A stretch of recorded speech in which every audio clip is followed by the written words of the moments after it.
வணக்க மக்களை, நாம இந்த ஆரோக்கியமான பதிவில் வெந்தயத்தினுடைய மருத்துவமைகளை பற்றி பார்க்க போகிறோம். வெந்தயத்தில் நீர் சத்து, புரதச்சத்து, கொழுப்பு சத்து, மாவுச்சத்து போன்றவைகள் இருக்கு.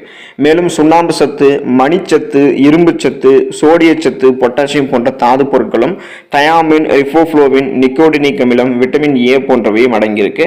ஸோ இந்த சத்துக்கள் எல்லாமே உங்களுக்கு என்னென்ன விதமான நோய்களை குணப்படுத்தி என்னென்ன விதமான நோய்களை வராமல் தடுக்கிறது, வெந்தயத்தினுடைய மருத்துவ பலன்கள் என்னென்ன, வாங்க ஒவ்வொன்றா நம்ம தெளிவாக பார்ப்போம். அதை பற்றி பார்க்கறதுக்கு முன்னாடி இந்த வீடியோக்கு மட்டும் ஒரு லைக் கொடுத்துட்டு இந்த தகவலை உங்களுக்கு தெரிஞ்சவங்களுக்கும் ஷேர் பண்ணிடுங்க. இது அவங்களுக்கும் பயனுள்ளதாக இருக்கக்கூடிய ஒரு ஆரோக்கியமான பதிவு தான். இது போன்ற அப்டேட்ஸ்கள் நீங்கள் தொடர்ந்து பார்க்கறதுக்கு நம்மளுடைய ஹெல்த் நியூஸ் தமிழ் சேனலை சப்ஸ்கிரைப் பண்ணி வச்சுக்கோங்க. பக்கத்தில் இருக்கக்கூடிய பெல் பட்டனையும் கிளிக் பண்ணி ஆல் அப்படின்ற ஆப்ஷனையும் மறக்காம செட் பண்ணி வச்சுக்கிட்டீங்க அப்படின்னா நான் போடக்கூடிய எல்லா அப்டேட்ஸும் உங்களுக்கு நோட்டிஃபிகேஷனோட அடிக்கடி வந்து சேரும். சரி, வாங்க மக்களே, இப்போ வீடியோக்குள்ள போயிடலாம். வெந்தயத்தில் இருக்கக்கூடிய எண்ணெய் பசை இருக்கு பார்த்தீங்களா, அந்த எண்ணெய் பசை தலைமுடிக்கு வளர்ச்சியை கொடுக்குது, கருமை நிறத்தை கொடுக்குது. எனவே தான் இந்த கூந்தல் தைலங்கள் தயாரிக்கிறதுல வெந்தயத்தை வந்து பயன்படுத்துறாங்க. வெந்தயத்திலிருந்து ஈதரை பயன்படுத்தி வாழை வடித்தல் முறையில் ஒரு வகை எண்ணெய் எடுக்கப்படுகிறது. இந்த எண்ணெய் சோப்பு தயாரிக்கிறதுலையும் சமையலிலும் பயன்படுகிறது. மேலும் வெந்தயத்திலிருந்து ஒரு மணமுடைய எண்ணெய் எடுக்கப்படுகிறது. இது சென்ட் அப்புறம் மணப்பொருள்கள் தயாரிக்கிறதுக்கெல்லாம் பயன்படுத்தப்படுகிறது. ஒரு வகை மஞ்சள் சாயம் வந்து தயாரிக்கப்பட்டு துணிகளுக்கு வண்ணமேற்ற, மாத்திரைகளுக்கு வண்ணம் கொடுக்கிறதுக்கெல்லாம் வெந்தயம் பயன்படுகிறது. வெந்தயத்தை ஊற வைத்து எடுக்கப்படக்கூடிய பசை நூற்பு ஆலைகளிலும் அச்சு தொழில்களிலும் பயன்படுகிறது. ஸோ இதெல்லாம் நமக்கு வந்து அன்றாட அறிவியலில் பயன்படுத்தக்கூடிய ஒரு மருத்துவ நன்மைகள் போல இருக்கலாம். நமக்கு ஏற்படக்கூடிய நோய்களை குணப்படுத்துறதுக்கான ஆற்றலும் வெந்தயம் வந்து கொண்டு இருக்கு. வெந்தயம் வந்து குளிர்ச்சியை உண்டாக்கக்கூடிய தன்மை கொண்டு இருக்கு. ஸோ பொதுவாக சொல்லணும்னா இதுதான், கோடை காலத்தில் ஏற்படக்கூடிய பல விதமான ப்ராப்ளத்தை கியூர் பண்ணிக்கிறதுக்கெல்லாம் வெந்தயத்தை வந்து உடல் குளிர்ச்சி பெறுவதற்கு எடுத்துக்குவாங்க. சிறுநீரை வந்து பெருக்கக்கூடிய தன்மை வெந்தயத்துக்கு இருக்கு. துவர்ப்பு தன்மை வந்து வெந்தயம் கொண்டு இருக்கு. வறட்சியை அகற்றக்கூடிய தன்மை கொண்டது வெந்தயம். வெந்தய விதைகள் இருக்கக்கூடிய அந்த அல்கலாய்டுகள் பசியை கூட்டும், நரம்புகளை பலப்படுத்தும். வெந்தய கீரை உடலுக்கு குளிர்ச்சியை உண்டாக்கக்கூடிய தன்மை கொடுக்கும்.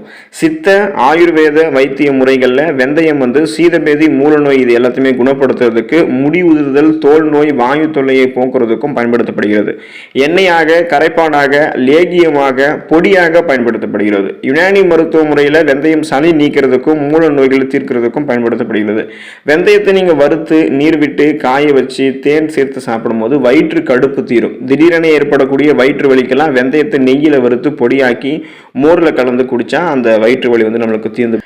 20 கிராம் வெந்தயத்தை வறுத்து இடித்து 50 கிராம் வெல்லம் சேர்த்து பிசைஞ்சு ஒரு நாள் 4 முறை, அதாவது காலை, மதியம், மாலை, இரவுன்னு சொல்லக்கூடிய இந்த 4 முறை சாப்பிடும்போது சீதபேதி நிற்கும். சிறிதளவு வெந்தயத்தை மோரில் கலந்து ஊற வச்சு அரைச்சி மோரில் வந்து கலக்கி குடிக்கும் பொழுது கண்டிப்பாக வந்து பார்த்தீங்கன்னா உங்களுக்கு அந்த ப்ராப்ளம் எல்லாம் கியூர் ஆகிடும். வெந்தயத்தை வந்து இளநீரில் ஊற வச்சு அரைச்சி குடிக்க சீதபேதி கடுப்பு தீரும்.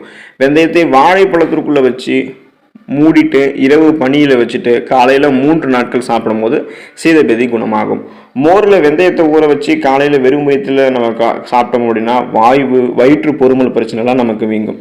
வெந்தயம், கடுகு, பெருங்காயம், மஞ்சள், இந்துப்பூ இது எல்லாமே சம அளவு எடுத்து நெய்யில் வந்து வறுத்து நமக்கு பொடியாக்கி நம்ம உணவுகளோட சேர்த்து சாப்பிடும்போது வயிற்று வலி நமக்கு தீரும். 5 கிராம் வெந்தயம், பூண்டு, பெருங்காயம், முருங்கை ஈர்க்கு இலைகளை எடுத்து நீர் சேர்த்து அரைத்து நீரை வடிகட்டிட்டு 3 வேளை, காலை, மதியம், இரவுன்னு சொல்லக்கூடிய 3 வேளை 1 அவுன்ஸ் வீதம் நம்ம குடிக்கிறதுக்கு வயிற்று கடுப்பு நம்மளுக்கு தீரும்.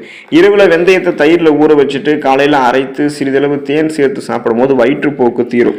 வெந்தயத்தை நீராகரத்தில் ஊற வச்சு இரவுல படுக்கிறதுக்கு முன்னாடி நம்ம சாப்பிடணும். 20 கிராம் வெந்தயம் வந்து 50 கிராம் வெங்காயம் இது இரண்டுத்தையும் வந்து சேர்த்து 1/2 லிட்டர் விளக்கெண்ணெயில் காய்ச்சி வடிகட்டி பாலில் 1/2 கரண்டி எண்ணெய் விட்டு காலையில் 20 நாட்கள் நம்ம தொடர்ந்து இது மாதிரி குடிக்கும் போது கனை சூடு பிரச்சனை நமக்கு வந்து தீர்ந்து போகும். 100 கிராம் வெந்தயத்தை வறுத்து பொடியாக்கி 200 கிராம் சர்க்கரை சேர்த்து சாப்பிடும்போது பெண்களுக்கு ஏற்படக்கூடிய மாதவிடாய், வயிற்று வலி, இடுப்பு வலி போன்ற பிரச்சனைகள்லாம் நீங்கும். வெந்தயத்தை கஷாயமாக குடித்தாலும் அந்த வலிகள்லாம் தீர்ந்து போயிடும். 200 கிராம் வெந்தயத்தை பாலில் வந்து ஊற வச்சுட்டு மீண்டும் இளநீரில் ஊற வச்சுட்டு உலர்த்தி பொடியாக்கி கற்கண்டு சேர்த்து காலை உணவுக்கு அப்புறம் 1 கரண்டி சாப்பிட்டுட்டு சுடு தண்ணீர் அல்லது பால் நம்ம சாப்பிட்டு வரணும். ஒரு 40 நாள் இது மாதிரி பண்ணும்போது நம்மளுடைய உடல் பலம் பெற ஆரம்பிக்கும், ரொம்பவே ஸ்ட்ராங் ஆகிடும், நம்ம ஆரோக்கியம் நமக்கு பெருகும். இப்போ தோசைக்கு சேர்க்கக்கூடிய உளுந்தோட சிறிதளவு வெந்தயத்தையும் நீங்கள் சேர்த்தீங்க அப்படின்னா பலம் ஏற்படுவதோடு தோசை வந்து ரொம்ப டேஸ்டாகவும் இருக்கும், நிறம் மாற்றமாகவும் காணப்படும். தேங்காய் எண்ணெயில் வெந்தயம் அப்புறம் கற்பூரத்தை போட்டு ஊற வச்சு தேய்த்து குளிக்க பேன், பொடுகு எல்லாமே நமக்கு ஒழிஞ்சு போயிடும். பாலில் வந்து நீங்கள் வெந்தயத்தை ஊற வச்சுட்டு அதை அரைச்சி தேய்த்து குளிக்கிறதுக்கு பேன், பொடுகெல்லாம் உங்களுக்கு தீர்ந்து போயிடும். வெந்தயத்தை நீங்கள் மாவாக்கி இனிப்பு சேர்த்து களி போல கிளறி சாப்பிட்டு வந்தீங்க அப்படின்னா நோய்கள் உங்களுக்கு நீங்கும், உடல் சூட்டையும் இது கட்டுப்படுத்தும். மேலும் ஊற வைத்த வெந்தயத்தை அரைச்சி பருக்கள் இருக்கக்கூடிய இடத்துல பூசினீங்க அப்படின்னா அந்த முகப்பருக்கள் எல்லாமே உங்களுக்கு மறைஞ்சு போயிடும். வெந்தயம் பச்சை பயிறு, அதாவது பாசி பயிறுன்னு கூட சொல்லுவாங்க. இதை இரவு நீங்கள் ஊற வச்சுட்டு காலையில் அரைச்சி உங்களுடைய உடலில் தேய்த்து குளிச்சிங்கன்னா உடல் நாற்றம் உங்களுக்கு நீங்கும். இந்த மாதிரி நீங்கள் அதை தேய்ச்சி இருக்கக்கூடியதை உங்களுடைய தலையில் தேய்த்து குளிக்கும் போது முடி உங்களுக்கு உதறாது, கண் குளிர்ச்சி ஏற்படும், தலை சூடு நீங்கும், பேன் பொடுகு அப்புறம் தலையில் ஏற்படக்கூடிய அரிப்புகள்லாம் உங்களுக்கு நீங்கும். ஸோ இந்த அளவுக்கு நிறைய மருத்துவமைகளை கொண்டிருக்கக்கூடிய வெந்தயத்தை நீங்கள் சாப்பிட்டு அதில் இருக்கக்கூடிய நிறைய மருத்துவமைகளை பெற்று நலமோடு வாழுங்க. அடுத்த ஆரோக்கியமான பதிவில் மறக்காம சந்திப்போம். நன்றி மக்களே.